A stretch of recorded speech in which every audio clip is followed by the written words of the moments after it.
Hello friends, welcome to my channel. நம்ம இன்னைக்கு வந்துட்டு இந்த மாதிரி ஒரு டிசைன்ல வந்து ரொம்ப பெர்ஃபெக்ட்டா நீட் ஃபினிஷிங்ல எப்படி பண்றது அப்படினு சொல்லி பார்க்கலாம். இது வந்து பாத்தீங்கன்னாவே தெரியும் எவ்வளவு நீட்டா நல்லா ஷைனிங்கா எவ்வளவு சூப்பரா இருக்குன்னு சொல்லிட்டு. இந்த மாதிரி நம்ம போடுறப்ப பார்த்தோம்னா அந்த ஜுவல்லரியோட அழகே நமக்கு வந்து பல மடங்கு வந்து அதிகமாகும். இங்க பாருங்க எந்த ஒரு ஓவர்லாப்பும் இல்லாம நமக்கு ஃபினிஷிங் வந்து அவ்வளவு பக்காவா நீட்டா இருக்கு. பார்க்கறதுக்கே வந்து ரொம்ப எலகண்டா தெரியும். இது எப்படி பண்றதுன்னு சொல்லி பார்க்கலாம். வீடியோக்குள்ள போறதுக்கு நம்ம சேனலை என்ன சப்ஸ்கிரைப் பண்ணலாம், சப்ஸ்கிரைப் பண்ணிக்கோங்க. கூடவே இந்த பெல் ஐக்கானையும் கிளிக் பண்ணிக்கோங்க. அப்பதான் நான் எப்பெல்லாம் வீடியோ அப்லோட் பண்றேன் உங்களுக்கு நோட்டிபிகேஷனா காமிக்கும். வாங்க வீடியோக்குள்ள போகலாம். இப்போ வந்து இது 10 mm பேங்கிள். இது எப்படி சுத்துறது அப்படின்னு சொல்லி பார்க்கலாம். பேங்கிள் சைஸ் பொறுத்து நம்ம வந்து நூல் கணக்கு வந்து எடுக்கணும். நம்ம வந்து இது வந்து ஈஸியா வந்து சீக்கிரமா செஞ்சு முடிக்கணும் அப்படின்னு சொல்லிட்டு நம்ம வந்து அதிகமான கவுண்ட்ல நூல் எடுத்தோம்னா சுத்தம் போது ஒரு நூல் மேல இன்னொரு நூல் வந்து ஓவர்லாப் ஆகிற மாதிரி நமக்கு வந்து ஃபினிஷிங் கரெக்டா வராது. இந்த 10 mmக்கு நான் வந்து 12 ஸ்ட்ராண்ட்ஸ் எடுத்திருக்கேன். அதாவது சிங்கிள் ஒவ்வொரு நூலும் வந்து பார்த்தோம்னா 12 லைன் வர மாதிரி நான் வந்து நூல் எடுத்திருக்கேன். இது எடுக்கும் போதே நீங்க வந்து நல்ல லென்த்தா எடுத்துட்டீங்கன்னா உங்களுக்கு வந்து இந்த ஒட்டுறது ஜாயிண்ட் எதுவும் இல்லாம நீங்க ஒரே ஸ்ட்ரெச்ல வந்து பண்ணி முடிக்க முடியும். சப்போஸ் நீங்க வந்து கொஞ்சம் லென்த் மட்டும் எடுத்துட்டீங்கன்னா நம்ம ஒட்டிட்டு திரும்பவும் வந்து அதனால ஒன்றும் பிரச்சனை கிடையாது. பட் நமக்கு ஜாயிண்ட் இல்லாம இங்க வந்து ஃபினிஷிங் நல்லா இருக்கணும் அப்படின்னா நல்லா ஃபுல் லென்த்துக்கு வந்து எடுத்துக்கோங்க. இப்போ நான் வந்து 12 ஸ்ட்ரென்ஸ் எடுத்திருக்கேன். இதை வந்துட்டு ஃபர்ஸ்ட் கொஞ்சமா கம் போட்டு ரொம்ப கம்மியா போதும், ஜாஸ்தியா தேவையில்லை. இந்த மாதிரி கம் போட்டு இந்த இடத்துல வச்சு ஒட்டிக்கலாம். எப்பவுமே சில்க் த்ரெட் பண்ணும்போது பேங்கிள் பண்ணும்போது பக்கத்தில் வந்து ஒரு வேஸ்ட் கிளாத் வச்சுக்கோங்க. அப்போதான் கை வந்து தொடச்சிட்டே இருக்கணும். இல்லைன்னா த்ரெட்ல வந்து உங்களுக்கு அந்த கம் பட்டுதுன்னா அது அப்படியே வந்து கரை பிடிச்ச மாதிரி அந்த இடத்துல அப்படியே இது தெரியும் நமக்கு அந்த க்ளூ ஓட்டினது. இப்போ ஃபர்ஸ்ட் இது இப்படி வந்து பண்ணணும்.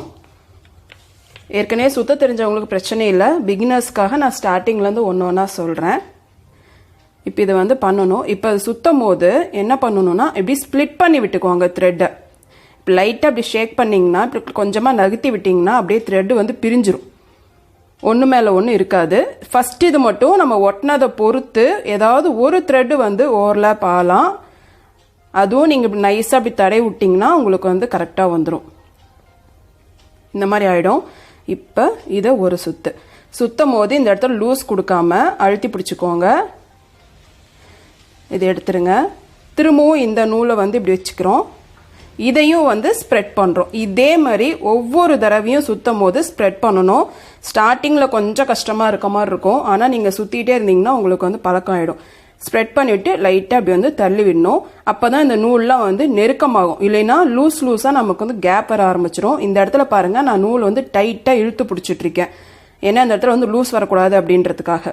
இப்போ இதை லைட்டாக அப்படி தள்ளிக்கோங்க. எந்த அளவுக்கு முடியுது அந்த அளவுக்கு. ரொம்ப ப்ரெஷர் கொடுத்து தள்ளிட வேணாம். அப்படியே நமக்கு வந்து கம்லாம் பிச்சிட்டு இந்த பக்கம் வந்துடும். ஸோ லைட்டாக அப்படி இருக்கிற அளவுக்கு தள்ளினீங்கன்னா போதும். இப்பயே பாருங்கள் உங்களுக்கு தெரியும் நல்லா இருக்கு. இன்னொரு பாயிண்ட் என்னன்னா இந்த என்ன த்ரெட் நீங்க எடுக்கிறீங்களோ அதுக்கு மேட்சிங்கா நீங்க வந்து பேங்கிள் எடுத்தீங்கன்னா சப்போஸ் ஏதோ ஒரு இடத்துல உங்களுக்கு ஒரு லூஸ் வந்ததுன்னா கூட உங்களுக்கு வந்து வித்தியாசமா தெரியாது பேங்கிள் கலரே இருக்கனால. சப்போஸ் இது வந்து நான் ரெட் கலர் பேங்கிள்ல மேல கிரீன் கலர் சுத்தி இருந்தேன்னா அந்த நூல் லைட்டா நகுந்துச்சுன்னா அதாவது யூஸ் பண்ண த்ரெட் கொஞ்சம் லூஸ் ஆச்சு அப்படின்னா யூஸ் பண்ண அந்த ரெட் கலர் வந்து அசிங்கமா தெரிய ஆரம்பிக்கும். பேங்கிள் வந்து நம்ம அதுக்கப்புறம் போடுறது வந்து இதா இருக்காது. இப்போ இதே மாதிரியே தான் ஃபுல்லா நம்ம சுத்த போறோம். இதே மாதிரியே இது மாதிரி இந்த இடத்துல வச்சுட்டு ஸ்ப்ரெட் பண்ணிக்கிறோம். நல்லா ஸ்ப்ரெட் ஆயிடுச்சு. எந்த நூலும் ஒன்னோட ஒன்று ஓவர்லாப் ஆகலை. லைட்டாக தள்ளிக்கிறோம். பாருங்க இந்த இடத்துலையும் நல்லா வரும், இந்த இடத்துலையும் நல்லா வரும். மேலேயும் பார்த்து நல்லா நைஸாக முழுன்னு இருக்கும். நீங்கள் கையை வச்சு பார்த்தீங்கன்னாவே தெரியும் எந்த நூலும் வந்து உங்களுக்கு தட்டுப்படாது, நைஸாக இருக்கும். இதே மாதிரி அந்த வளையல் ஃபுல்லாக நம்ம வந்து சுற்றி எடுத்துக்கலாம்.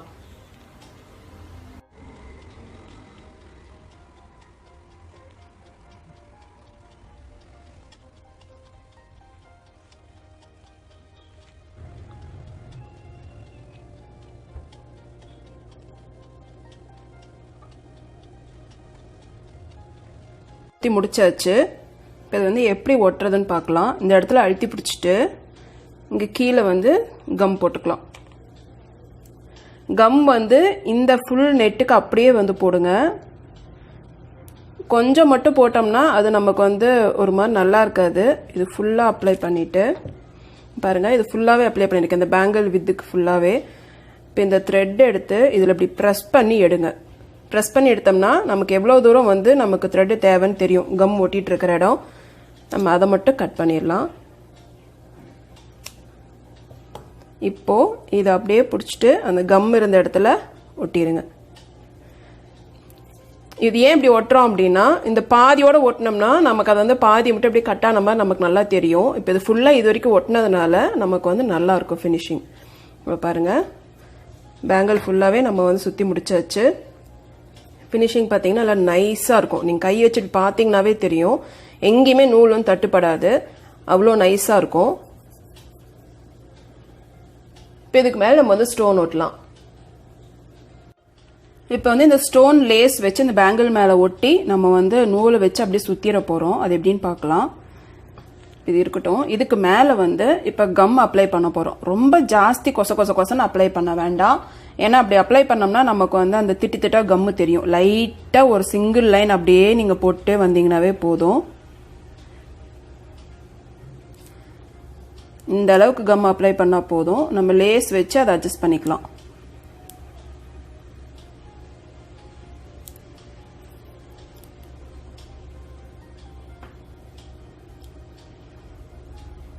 இந்த கம் வந்து எதுக்குன்னா, லேஸ் வந்து நமக்கு நகராமல் நல்லா கிரிப்பாக பிடிக்கிறதுக்காக.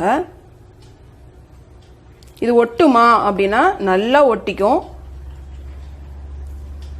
இப்போது இந்த லேஸ் எடுத்துட்டு லைட்டாக வந்து கொஞ்சம் இப்படி லேஸ் வந்து இது பண்ணிக்கோங்க லைட்டாக. ஏன்னா நம்ம த்ரெட்டு சுற்றும் போது இந்த நடுவில் அந்த கேப் வந்து நமக்கு நல்லா இருக்கணும்.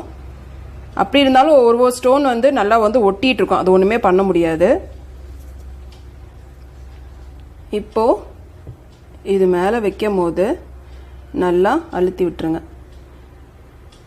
வைக்கும் போதே கொஞ்சம் இப்படி தேய்ச்சி விட்டு வச்சிங்கன்னா அந்த கம் வந்து ஃபுல்லாக அப்படியே ஸ்ப்ரெட் ஆகிடும், நல்லா ஒட்டிக்கும்.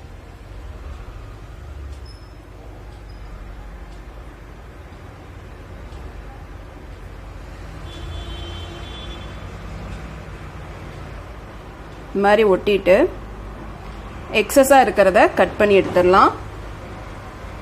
இப்போ 2 லைன் ஸ்டோன் வந்து எனக்கு எக்ஸஸாக இருக்குது, அதை வந்து நான் கட் பண்ணிடுறேன்.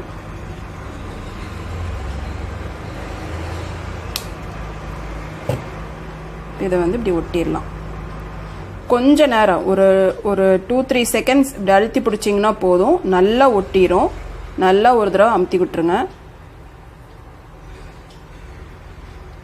இது கம் போட்டு ஒட்டிட்டு டைம் வந்து வச்சிருக்கணுமா அப்படின்னா தேவையில்லை. நம்ம உடனேவே நூல் வச்சு சுற்ற ஆரம்பிக்கலாம். பாருங்கள், நல்லா ஒட்டிடுச்சு.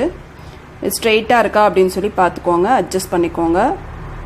லைட்டாக அப்படி தள்ளினீங்கன்னா தள்ளிக்கும். ஸ்ட்ரெயிட்டாக இல்லைன்னா இப்படி வச்சு பார்த்தீங்கன்னா தெரியும் உங்களுக்கு. இப்போ த்ரெட் சுற்றிடலாம். இப்போது இந்த ஸ்டோன் சுற்றி நம்ம வந்து இந்த நூல் வச்சு சுற்ற போகிறோம் கம்ப்ளீட்டாக. அப்போ தான் நமக்கு வந்து டைட்டாக நிற்கும். அதுக்கு வந்து 2 ஸ்ட்ராண்ட்ஸ் மட்டும் எடுத்திருக்கேன், 2 லைன் மட்டும் நூல் எடுத்திருக்கேன். இதுவும் அதே மாதிரி ஃபுல் லென்த்துக்கு வந்து நல்லா நீட்டமாக எடுத்துக்கோங்க. இது சுற்றுறதுக்கு நீங்கள் எவ்வளோ வளர்த்து எடுத்தீங்களோ அவ்வளோ நீட்டத்துக்கு வந்து இந்த த்ரெட்டும் இருக்கணும், அது சரியாக இருக்கும் நமக்கு. அப்போ தான் இப்போ இது வந்து ஒட்டுறதுக்கு நம்ம ஏற்கனவே ஒட்டி இருக்க அந்த இடத்துலேயே ஒட்டிக்கலாம். புதுசாக ஒரு இடத்துல ஒட்டி நம்ம அதை வந்து இது பண்ண வேண்டாம். லைட்டாக கம் போட்டுட்டு பாருங்கள், இந்த இடத்துல இந்த த்ரெட்டை வச்சு ஒட்டிக்கலாம். ஒட்டின இடத்துல ஒட்டினதுனால நம்ம கம் அந்த இடத்துல மட்டும் இருக்கும். ஒட்டிட்டு இப்போது இந்த ஸ்டோனுக்கு நடுவில் இருக்க அந்த கேப்பில் வந்து சுற்றிட்டே வரலாம். நல்லா டைட்டாக பிடிச்சிக்கோங்க. இந்த மாதிரி இது ஃபுல்லாகவே சுற்றிடலாம். சுற்றும் போது இந்த கேப், இந்த வளையலுக்கு இந்த ஒவ்வொரு சுற்றும் போது இந்த கேப் வந்து நோட் பண்ணிட்டே சுற்றுங்க. இல்லைன்னா ஒன்று மேலே ஒன்று அப்படியே கிராஸாக இருக்க மாதிரி இருந்ததுன்னா நல்லா இருக்காது. பாருங்கள், இந்த மாதிரி இருக்கணும். அதேமாரி இந்த பக்கம் வைக்கும் போதும் அப்படி தான், இப்படி திருப்பி வைக்கும் போது இப்படி தான் டைட்டாக பிடிச்சி சுற்றிக்கிட்டே வர வேண்டியது தான். இது ஃபுல்லாக ஃபினிஷ் பண்ணிடலாம். இப்போ இது ஃபுல்லாக சுற்றியாச்சு. இப்போ இதுவும் அதே மாதிரி ஒட்டிக்கலாம். அடியில் நம்ம எந்த இடத்துல கம் போட்டு ஒட்டி ஸ்டார்ட் பண்ணோமோ அதே இடத்துக்கு வந்தாச்சு. இதுக்கு வந்து ஃபுல்லாக ஒட்ட தேவையில்லை, ஏன்னா சும்மா 2 ஸ்ட்ராண்ட் தானே. அதனால் லைட்டாக கம் பக்கத்துலேயே போட்டுட்டு கட் பண்ணி ஒட்டிடலாம்.